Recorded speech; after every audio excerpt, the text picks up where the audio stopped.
بسم اللہ الرحمن الرحیم نحمدہ ونصلی ونسلم علی رسولہ الکریم اما بعد۔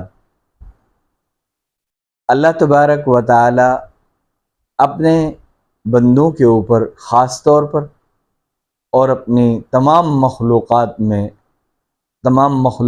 کے حق میں عام طور پر بڑے رحیم و کریم ہیں۔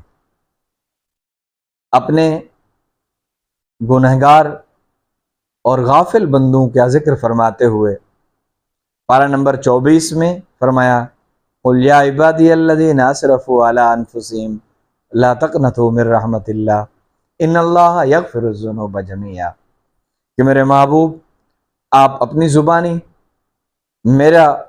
میری محبت کا اظہار میرے بندوں سے اور اپنی امت سے یوں فرمائیے، یا عبادی، اے میرے بندو، وہ بندو جو اپنی جان پہ اسراف کر چکے ہو، خطائیں بہت زیادہ کر چکے ہو، نافرمانیوں میں بہت دور تک چلے گئے ہو۔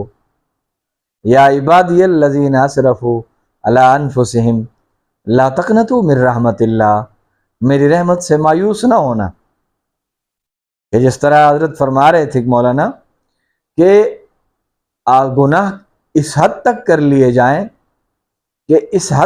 لیے جائیں کہ زمین سے آسمان تک کے خلا کو گناہوں کے رجسٹروں سے پر کر دیا جائے، اور صرف ایک مرتبہ کہا جائے کہ اللہ میری گناہوں سے توبہ، تو اللہ تعالیٰ ان تمام تر خطاؤں کو یوں تبدیل فرما دیتے ہیں کہ یبدل اللہ سیئاتہم حسنات۔ پھر اللہ کی شان یہ ہے کہ جب کوئی ان سے توبہ کرتا ہے پھر ان کے گناہوں کو پھر اللہ نیکیوں میں تبدیل فرما دیتے ہیں۔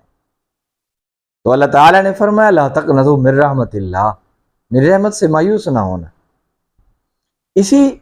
یہ جو مایوسی ہے، یہ مایوسی کہاں تک لے جاتی ہے انسان کو؟ وہ نعمتیں جو انسان کے ساتھ ہوتی ہیں، سامنے ہوتی ہیں، انسان ان کا بھی ناشکرہ بن جاتا ہے۔ ایک مرتبہ یعنی مایوس نہ ہونا، مایوسی کا اظہار نہ کر کے کتنے فائدے کو ایک شخص پہنچا، ذرا توجہ کیجئے گا۔ ایک ایسا شخص جو موسیٰ علیہ السلام کے زمانے میں اپنے قوم قبیلے میں ایک ایسا شخص مشہور ہو گیا کہ جس کے اندر معاشرے کی تمام قسم کی برائیاں ہیں، اور اسے اس کی قوم نے اس کے قبیلے سے نکال دیا۔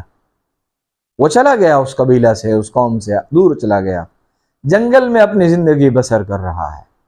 اب جنگل میں زندگی بسر کرتے کرتے جب اسے معلوم ہوا، اندیشہ ہوا کہ اب میرے لمحات جو ہیں ختم ہونے کو ہیں، میری زندگی آخری سانسیں جو ہیں وہ میرے قریب آ چکی، میں لینے والا ہوں۔ اب اس شخص نے اپنے رب کے سامنے بات کی، اپنے رب کے سامنے ایک حجت رکھی، اپنے رب کے سامنے ایک دعا رکھی، کیونکہ اسے اس بات کا یقین تھا کہ میں بہت گناہ گار ہوں، چونکہ وقت کے پیغمبر جناب موسیٰ علیہ السلام نے بھی اسے اس محلے سے، اس قوم سے نکال دیا۔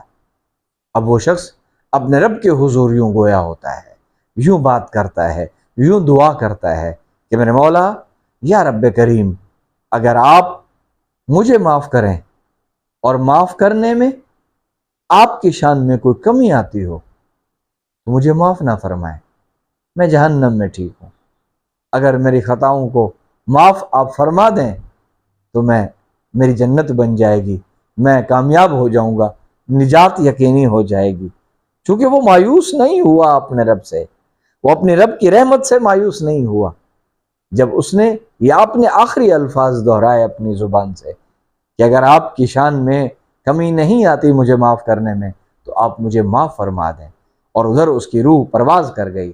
اللہ رب العزت نے وقت کے عظیم پیغمبر، کلیم پیغمبر، رسول کو فرمایا، جناب موسیٰ علیہ السلام کو، کہ قوم میں اعلان کر دیجئے کہ ہمارے ایک دوست فلاں جنگل میں ان کا وصال ہو گیا، جو ان کی جنازے میں شریک ہو ان کے لیے جنت واجب ہو جائے گی۔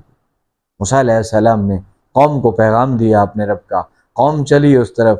آگے جا کے دیکھتے ہیں کہ وہاں وہی شخص ہے جسے ہم نے اپنے ہی علاقے سے، اپنی ہی بستی سے، اس کی ان صفات کی وجہ سے نکال دیا تھا۔ آج یہ کیسے وہ ولی بن سکتا ہے؟ اللہ کے تعلق تک کس طرح پہنچا کہ اللہ تعالیٰ خود اسے فرما رہے ہیں کہ یہ ہمارے دوست ہیں۔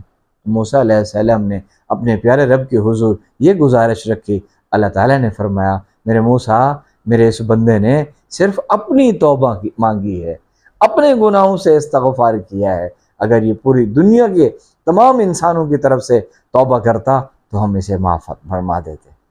ناظرین کرام، جو گناہ جتنا زیادہ ہو جائیں ہم سے، خطائیں جتنی زیادہ ہو جائیں ہم سے، غفلتوں میں جتنے زیادہ ہم دور چلے جائیں، لیکن یاد رکھیے اللہ تبارک و تعالیٰ بڑے رحیم و کریم ہیں، بہت مہربان ہیں۔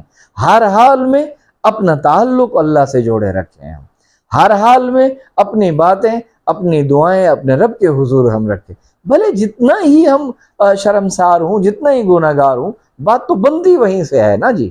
جب ان کے حضور رکھیں گے تو پیارے اللہ ہماری بات کو بنا دیں گے، ہمارے معاملات کو حل فرما دیں گے۔ اللہ تبارک و تعالیٰ مجھے اور آپ حضرات کو اپنے حضور سر بسجود ہونے کی اور خود سے مانگنے کی توفیق عطا فرمائیں، ہم سب کے سارے معاملات کو حل فرما دیں۔ وآخر دعوانا الحمدللہ رب العالمین۔